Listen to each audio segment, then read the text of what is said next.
Give myself a drum roll. Welcome to the Josh Lowry Podcast here on Landis Communications. Today, it's Memorial Day when I'm recording this. I'm going to take my family to go see Lilo and Stitch soon. I just had my oldest daughter, graduate high school, so I'm feeling a bit old, but that's okay. We got some podcasting to do.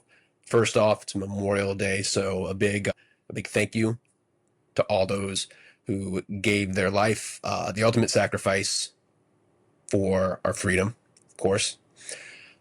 But as far as today's episode, I told you guys that my goal in this podcast is to take one issue at a time, to really get to the core of what is happening to voters, what's going to happen to you. Today, we're going to talk about the big, beautiful bill. For those of you who have not seen, the big, beautiful bill is the big, not beautiful bill that Congress has passed. We'll see what happens. It still has to go to the Senate, but right now it's passed through the House of Representatives. So what the bill does, there's a bunch of stuff in there, but there's really two big takeaways. One, tax cuts. Two, it has some major tax cuts for the wealthy. Major tax cuts for the wealthy. And it's the more wealthy that you are, the bigger the tax cut. And this bill in total will increase the deficit over $3 trillion. I believe by the time it's done, that our national debt will be over $55 trillion. Crazy thing is, the debt increase because of this bill could have been way higher. To offset some of the extreme tax cuts, they're cutting a ton of healthcare insurance. If this bill goes through as it's written, over 13 million people will lose their healthcare insurance over the next several years. Most of those people are on Medicaid and will lose Medicaid. So I see a lot of people online saying, why are people supporting this? Like, tax cuts for the wealthy are not popular, and cutting people's health care is not popular. So why are people supporting this bill so much? And I'm going to tell you my view of the top 10 reasons why people are supporting this, regardless of the negative effects. If you're old enough to have ever seen David Letterman, who is an Indiana guy, by the way, went to Ball State, he used to do a top 10 countdown. And today, I'm going to give you my top 10. This is based on me having knocked thousands of doors, talking to thousands of voters, and telling you the reasons I have heard and why I think there's so many people that support this type of bill, even when it could hurt themselves. So before I get into that, though, I want to talk about the fact that it's called the Big Beautiful Bill. Do you know how stupid it sounds every time we say that? The Big Beautiful Bill. Like, what is that? Like, we can only speak in like 3-year-old words. Big, beautiful. Actually, you know what? We should have seen this coming. You remember back in the mid 2000s when the Transformer movies were huge? By any objective measure, they were not good movies. I mean, there was no storyline. I mean, not really. There was no character development. I remember out of nowhere, Megan Fox just said that she has like dad issues or something. I mean, literally just came out of nowhere. There were so many jump screens from thing to thing about make your mind explode watching. And yet they made an ungodly amount of money. And here's the thing, I'm not against a blockbuster because let me tell you, those Marvel superhero movies, pretty much every Superman movie, those are at the top of my list. In fact, my favorite movie ever is Jaws. I'm just saying, those Transformer movies were particularly bad, but they were big and dumb and explosive and uber popular. And what I'm saying is we should have known that when those movies were so bad and yet made so much money, that Donald Trump would be elected president later. Direct line, causation, not correlation. Michael Bay makes Transformer movies. Now we have the big, beautiful bill, and 13 million people lose Medicaid. Thanks a lot, Shia LaBeouf. All right, back to the list that we haven't even got to yet. The top 10 reasons someone supports a bill like the big, beautiful bill when it cuts massively taxes for the wealthy and cuts a lot of health care, possibly even for the person that supports it. Now, first, the caveat. This does not apply to the most hardcore of MAGA voters. There is a group of voters out there that I think Donald Trump could literally sell them on taking away their right to vote, taking away their driver's license. I mean, you name it, I think they would go for it.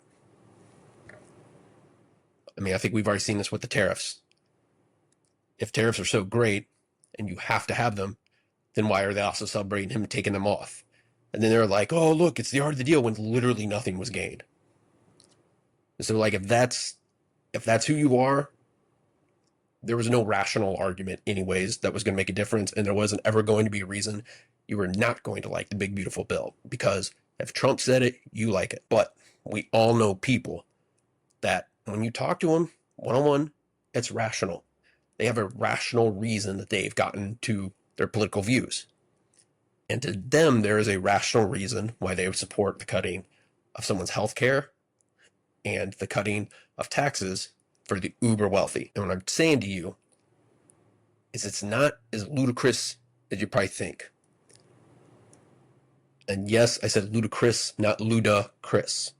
Best known for, of course, rapping the entrance theme song to Madden 2000. Sure, he did some stuff after that. I'm just playing. He's one of my top 10 rappers. So let's look at him. The top 10 reasons someone would support the cutting of Medicaid benefits and tax cuts for the wealthy. Number 10. Ronald Reagan and the myth of the welfare queen. For those of you who were not around in the 80s, Ronald Reagan ran on this whole thing about the welfare queen. This idea that there was some woman out there that was just living off of welfare, didn't want to get a job, and you were paying for her lifestyle. Look, go back and look at it. That stuff was racist as shit. But the thing that sucks about it is that is stuck.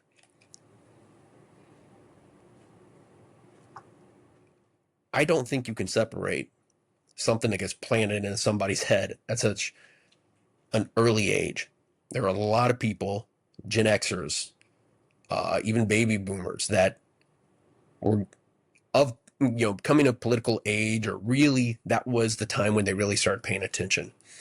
And they heard that so often, the welfare queen. And that kind of got into their head. So for a lot of these people, they don't think that there's some deserving person that's losing their healthcare insurance, which that's a troublesome way to think about things, is who decides who's deserving. Look, the point is that welfare queen thing stuck around. There's still a lot of people that believe that.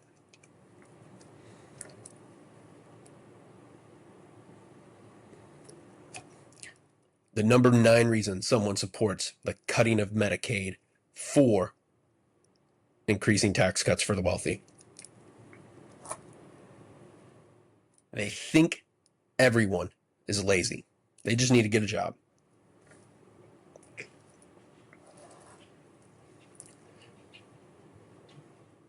If we're going to be honest, it is a time-honored tradition in humanity to think that the generation below you is lazy. I know you've heard it. I know I've heard it. I know everyone ever has heard it. And look, the whole thing of people saying that, oh, look at this lazy generation, like that's a time-honored tradition.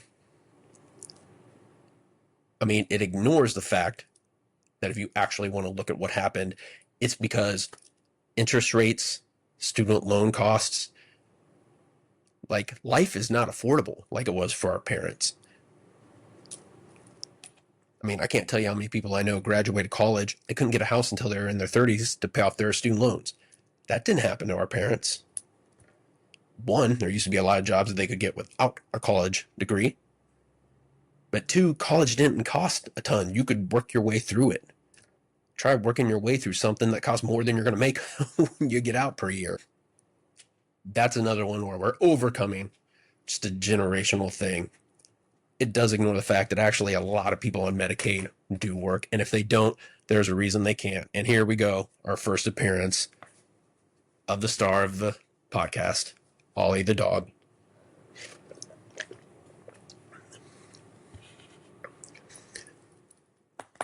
Number 8, right? The number 8 reason that people, for some reason, support cutting Medicaid while also cutting taxes for the wealthy. Number 8, they think there's a free lunch.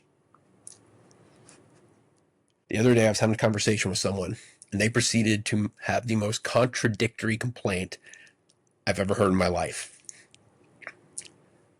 They started off complaining about Social Security and Medicare taxes being taken out of their paycheck. They then continued to the complaint of saying that the Social Security was not enough and that the Medicare didn't cover enough.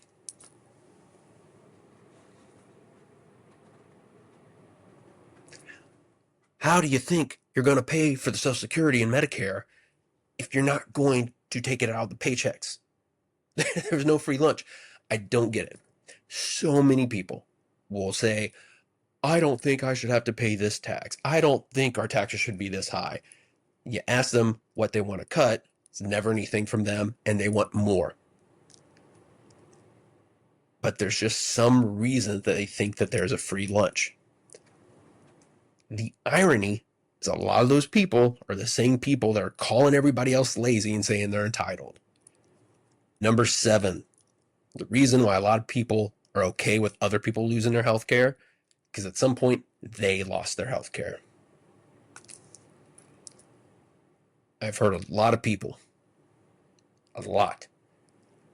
when they're asked about a benefit or a service or an entitlement to somebody else, their response is how hard of things they went through. And they think because I went through it, you should have to go through it. That to me is very counterintuitive of the whole, like, what we're trying to do here. Like, don't you try to give your kids a better life than you had? Don't we want to make it easier for people to get good quality health care? And while I could understand that in some other aspects, it blows my mind when we're talking about health care. Because the fact is, not having health care literally can lead to death. I get it. Everybody doesn't get a big house. Everybody doesn't get a nice car. Everybody doesn't even get a nice phone. Okay? The difference between having health care or not is literally life or death. And just because someone else went without doesn't mean you should have to die. All right, the number 6 reason that they think it's okay to cut Medicaid benefits in order to cut taxes on the wealthy. Number 6. People have been misled to believe that there's enough waste in the government to fix everything. Look, how often have you seen something online about a study that the government funded? And people point to that and are like, look at the waste on our government. And they use it as an excuse to say, oh, see, you don't need our taxes. Actually, you know what? Cut rich people's taxes because you're wasting it on X, Y, or Z. The simple fact that random study you saw is not enough to make a dent in the budget. Nearly all of our federal money is tied up in Social Security, Medicare, Medicaid, defense spending. You could literally get rid of all the rest we'd still be at a deficit. And so that is why when you have all these moderates that want to talk about Doge and they're like, oh, well, I'm all for cutting government waste. You are part of the problem when you say stuff like that. Because you're authenticating their false argument. The fact is there waste? I'm sure there is. You have any company, there's going to be something that you can cut out. But we know for a fact, and Doge just proved it to us, there's not enough waste to cut out that's going to fix everything. But because this has been a randomly thrown around line for decades,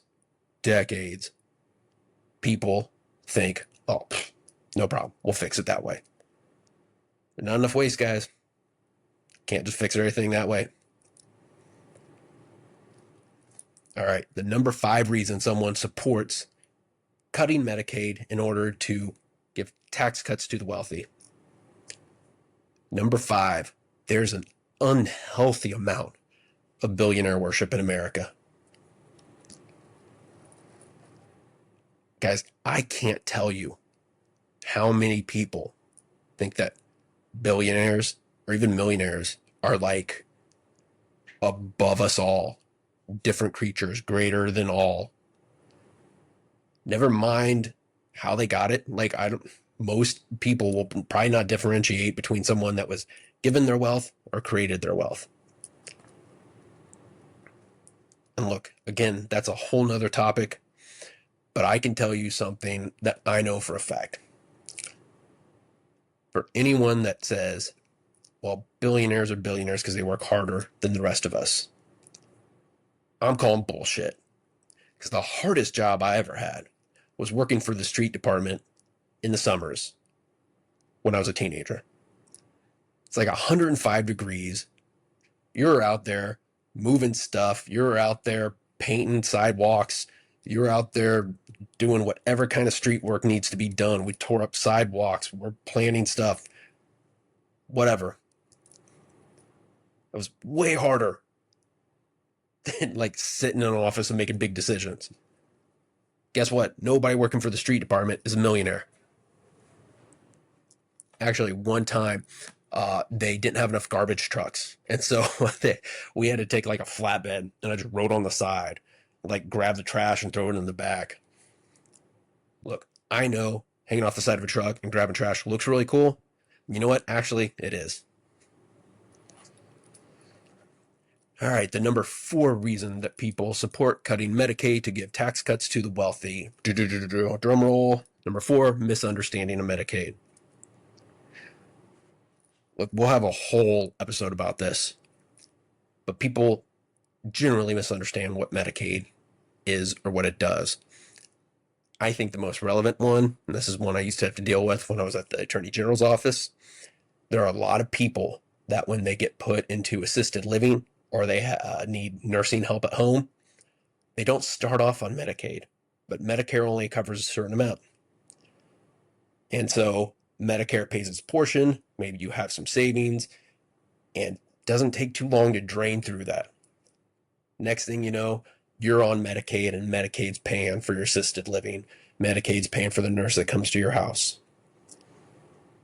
Is that really what we want to cut from people? Really? Number 3 reason that people support cutting Medicaid benefits to give tax cuts to the wealthy, drumroll please, the myth of trickle-down economics. Look, I could go on a rant about this forever. Trickle-down economics doesn't work, never has, never will. It doesn't even make sense if you try to add it up. Think about this. They say, hey, here's how much we have in services. Here's how much we take in from taxes. We're going to cut your taxes, but don't worry, the growth will make up for it. Okay? But you increased the services, didn't you? So now we're just running a deficit still. But guess what really happened? The revenue probably didn't make up for it. So now all you did was give tax cuts to the wealthy and create a huge deficit. And you know what didn't happen? It didn't trickle down. It never does. Look, if you believe in trickle down economics, I could try to convince you, but I also don't want to have to explain to you why the tooth fairy is not real. The number two reason people support cutting Medicaid in order to give tax cuts to the wealthy, this is one you're going to hear me talk about a lot: a lack of empathy. Look, guys, I don't know what to tell you. I've said this before and I'll say it again. Listen to the Focus Group podcast with Sarah Longwell. You will hear a ton of people say they didn't like Trump. They don't like what he's doing on trans rights. They don't like what he's doing on immigration. They don't like the deportations. They don't like the lack of due process, so on and so forth. But you know what? They still supported him, and they still support him because they want their prices to be lower. There is a massive lack of empathy in America. Part of that is culture. Part of that, honestly, I think is the way that our phones have made it so that our entire lives are really filtered to only stuff that we care about. Part of it's politics. Politicians have basically for years said, because of things like trickle down, like you can have everything you want and everything will be okay.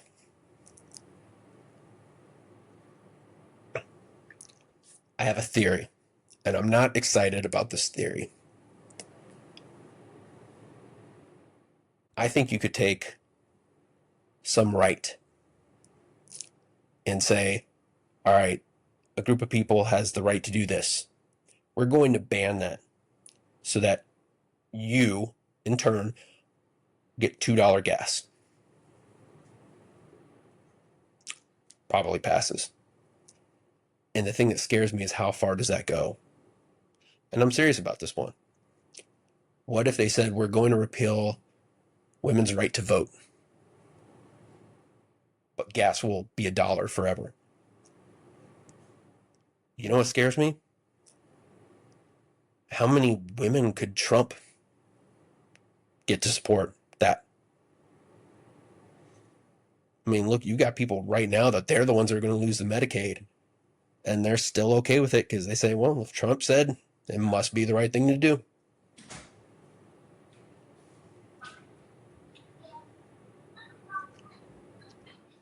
Look, this lack of empathy, it's a sad one for me. It bothers me that that's an issue, and I'll be honest, that is like my life goal. One of the reasons I became a foster parent, empathy. The reason I've kept being a foster parent, empathy. The reason I'm still doing this with politics even after I've lost, empathy. I care what happens to other people. It's what keeps me going. It's why I'm talking to this mic now. It's why I still knock doors for people. It's why I'm going to keep trying, because I care what happens to other people. Empathy. I feel their pain. And I think too many Americans, it's not that they can't feel somebody's empathy, feel somebody's pain. It's that they don't want to. I just won't think about it because then I have to feel guilty. Sorry, guys. I know that one's a downer, but that one gets me. All right. So now, long last, the number one reason why voters would support cutting Medicaid benefits in order to give tax cuts to the wealthy. Drumroll, please. Fox News. I mean, what else did you think it was going to be?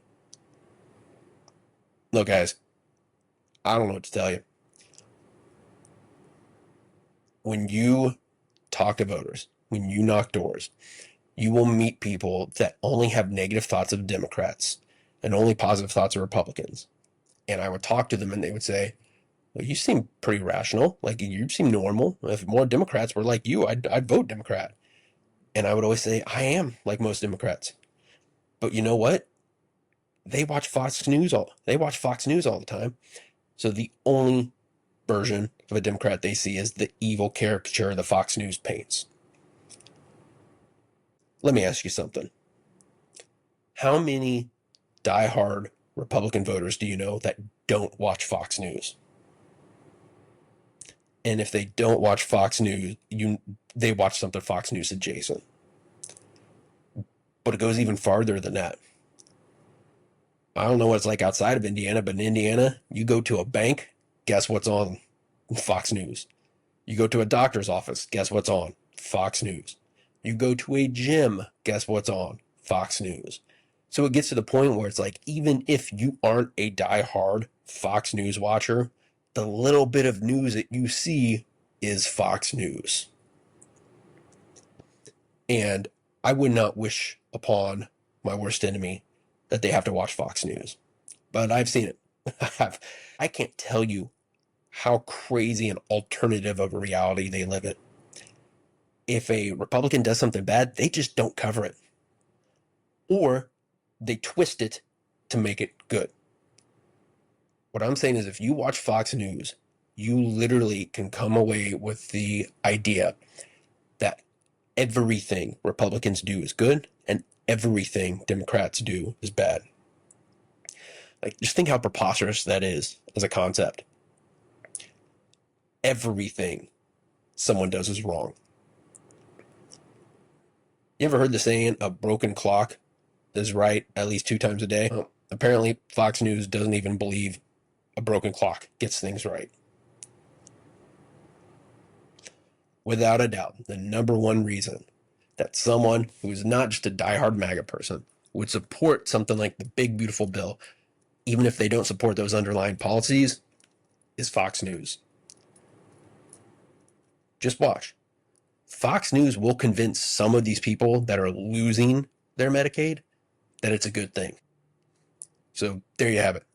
The top 10 reasons someone that's not a diehard MAGA person would still support the big, beautiful bullshit bill. I know. A lot of them are annoying. And we'll talk about a lot of them individually in the future. But I feel like there needs to be some level setting. A lot of the podcasts, I know I listen to them, they just go into, here's all the reasons something is stupid. How can someone not see this? Well, I'm telling you, from having been out there talking to voters on the front line, it's actually more plausible and reasonable that someone would come to that conclusion. Doesn't make me feel any better about it. I can tell you, I'm going to try like hell to make sure that they see through that. So there you have it. There's our top 10 reasons. I'm pretty sure if David Letterman ever saw this, he would say, that was the best top 10 I've ever seen. But for now, I'm not going to toast. By the way, this is my Big Hoffa's barbecue cup. If you're ever in Westfield, go to Big Hoffa's. It's delicious. But anyway, I'm not going to toast the big, beautiful bill. I'm actually going to look up online just some negative reviews of Transformers and just remember how that led us to losing Medicaid benefits for 13 million Americans. All right, see you next time, guys.